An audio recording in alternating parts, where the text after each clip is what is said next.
Good evening, everyone, and welcome to the I'm Only Serious News Network Sunday paper program. In tonight's news, black may be beautiful, but it's not necessary to run your local NAACP. The U.S. is in the Mideast, and Obama says this place is sure gone crazy. Chimps in West Africa are getting loaded. Clinton is in the news, the prison that is, and seeking its redemption. Virginia mom, no award winner, and a Navy ship is named for the Giffords. Cracker, please. Shrinkage is in Malaysia gets jail time for hikers. These stories and more on this week's edition of the I'm Only Serious News Network Sunday paper program. It's the I'm Only Serious News Network with Dan Mahan, John Smarmy, John Rice, and Darren Martinez.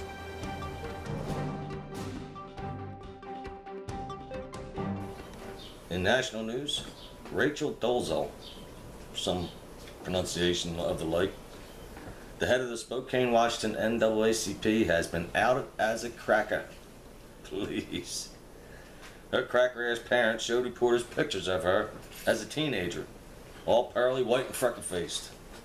She is also an adjunct professor of African Studies at Eastern Washington University. And she was recently hired by the city of Spokane under an affirmative action policy after listing herself as part white, black, and Native American. Sorry, Kimosabe, you're just a cracker ass. I don't know if you heard that story, did you?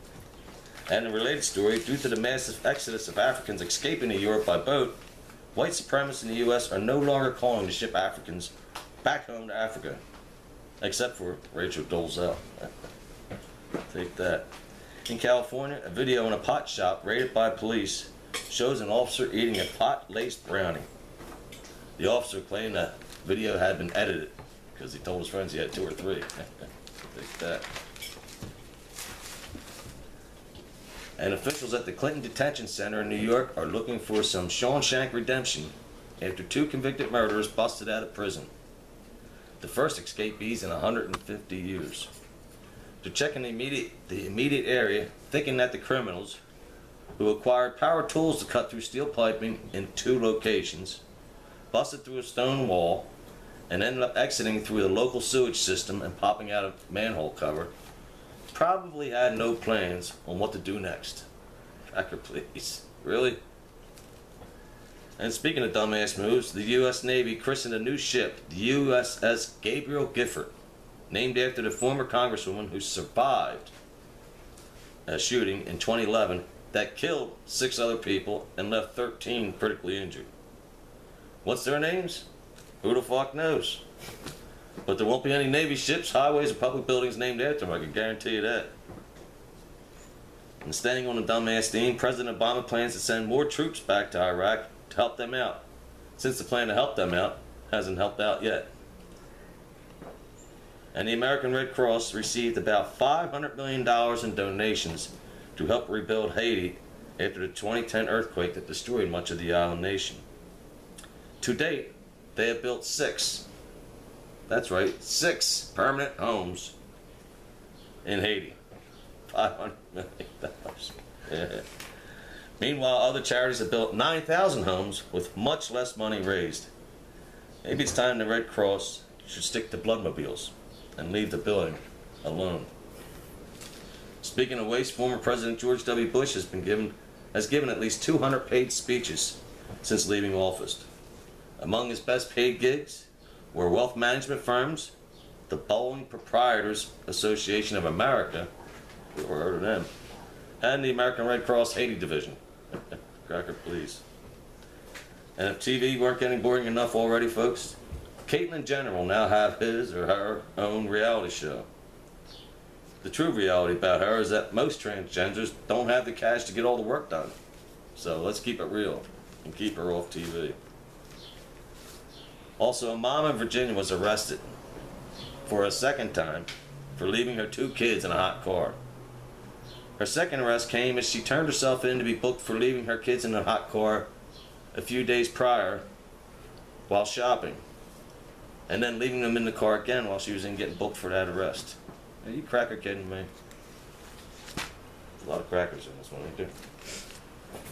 In international news, another 6 inmates from Gitmo were released and sent to the country of Oman. Each of the 6 inmates had spent over 13 years in prison with no charges filed. That now leaves 122 detainees left in Gitmo, 57 of which have already been approved to be released, as soon as they find a place to send them. How about Haiti? I know they have at least 6 nice fucking homes down there. You better believe your ass. In Malaysia, authorities arrested 4 Westerners who posed naked on their highest peak and sentenced them to 3 days of jail. A local official stated their behavior was disrespectful to the mountain and probably caused the earthquake on June 6th that killed 18 climbers.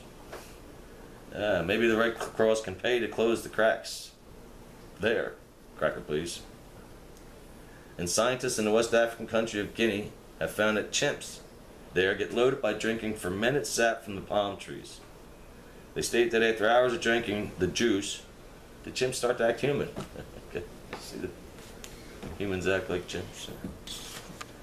Well, more with our national and international news. Let's go to our very own John Schmarmy. Schmarmy? Thanks, Dan. Hey, Smarmy here, folks. So let's take a look at some of the weird and odd things going on in the world. Just some of them. John Wiggins, a 55-year-old man, was arrested using a smartphone to snap upskirt pics of 2 women inside of a store. They caught him red-handed, or in this case, sticky-handed. Supposed to say yeah, Dan. Yes. That's right. Is that right? Speaking of jism, there will be porn in space one day. They're working on a space porno, and I wonder what the money shot will look like. Will it separate and fly slowly in the planet life? And will the sperm turn into its own planet? As you can see, I put a lot of thought into this. Thinking about space porn all day. Man avoids jury duty by wearing a prisoner outfit, a black and white, old school prisoner outfit like the Hamburglar used to wear. The staff is probably like, there's something about this guy that's not trustworthy. Sir, you can go home. We don't want you on the jar. Smart move, I'm thinking about doing that myself. Dave Simmons from Scotland goes to an IKEA restroom and sees a Jesus drawing on the bathroom stall. And it was probably a Puerto Rican named Jesus who drew it. I didn't know there was Puerto Ricans in Scotland. Probably are. And Kim K is expecting baby number 2 on the way. Have you ever prayed for a miscarriage? Ever? More in a situation like this? We're never going to get picked up with content like this. I told you, cleaner material. Team Eli's not here. Anyways, Dan, what else is on the show? John Smarmy. Only serious news. Thank you, Smarmy. I didn't see you down the parade, but I saw you have a sign there. Speaking of the parade, in local news, Philly had their Gay Pride Parade today. See that a few times real quick. With a healthy amount of people in the crowd. Man, have they come a long way. Healthy crowd. On one of the floats, I did spot fellow iOS newsman Tony Viejo, and on another float, Ron Morrow. That's right, folks. They've been missing in action here, but apparently not down there in the neighborhood. Tony was in the Cuban-American float, sporting a truly Caribbean look. Speedos and all. As in, that's all he was wearing. Speedos. What a sight. Ron Morrow was spotted on the Men in Leather Motorcycle Club float, decked out in a tight-fitting leather getup with a gimp ball strapped in his mouth. Both seem to be a tight fit with their fellow marchers, if you know what I mean. Come on back, fellas. And in sports, the Phillies used their first-round draft pick, a top 10 pick, that is, for a high schooler from Georgia. Thus guaranteeing that their rebuilding process will now be longer than the 76ers. And speaking of the Sixers, their latest first-round draft pick from last year, Joel Embiid, has not yet healed enough to play summer ball for the team. As you know, folks, and now the cracks start to show on that plan. And the Phillies keep on losing, now 20 games out of 500 record. Terrible. Well, for some good news, let's get to the gaming part of the show and hear from our very own John Rice with some gaming updates. John? Thanks, Dan.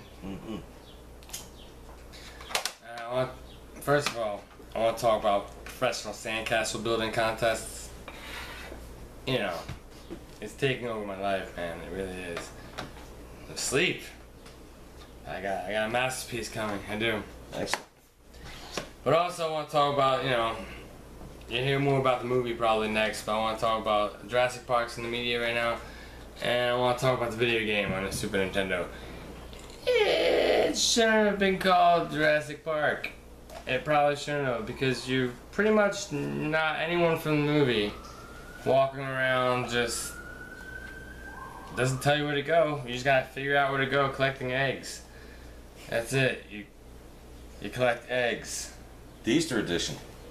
Pretty much, yeah. With some dinosaurs around that just don't really die. Because they're dinosaurs and you're a human with like a pistol. And a basket of eggs. Pretty much, and some giant ass eggs. It should have been called Jurassic Park, but hey, try it out and, don't buy it. But I did.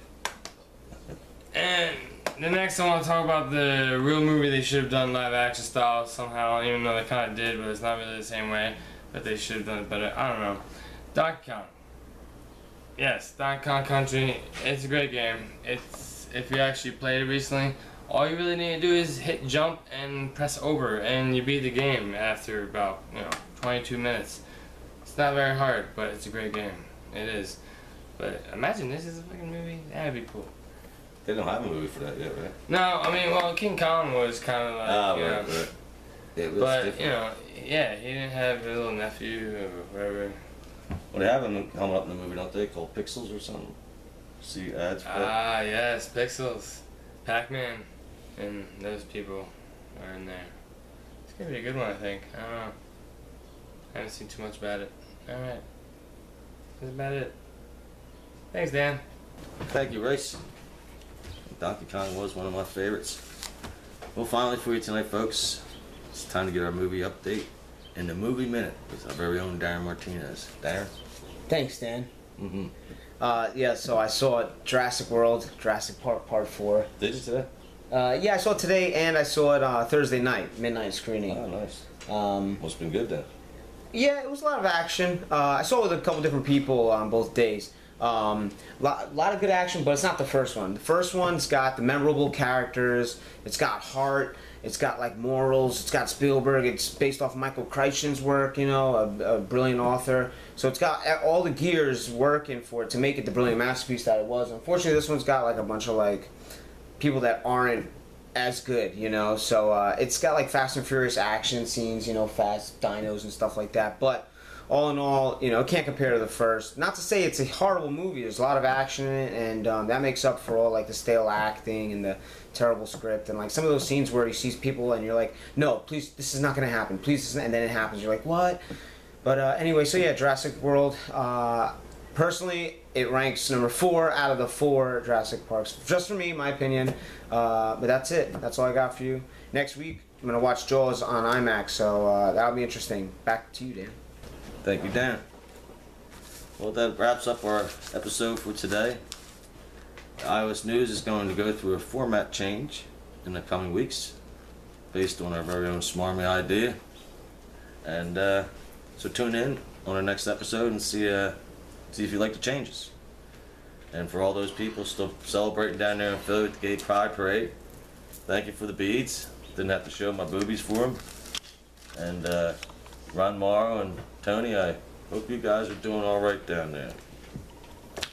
Keep up the good work. Bring back a story or two. Thanks for watching. Have a good night.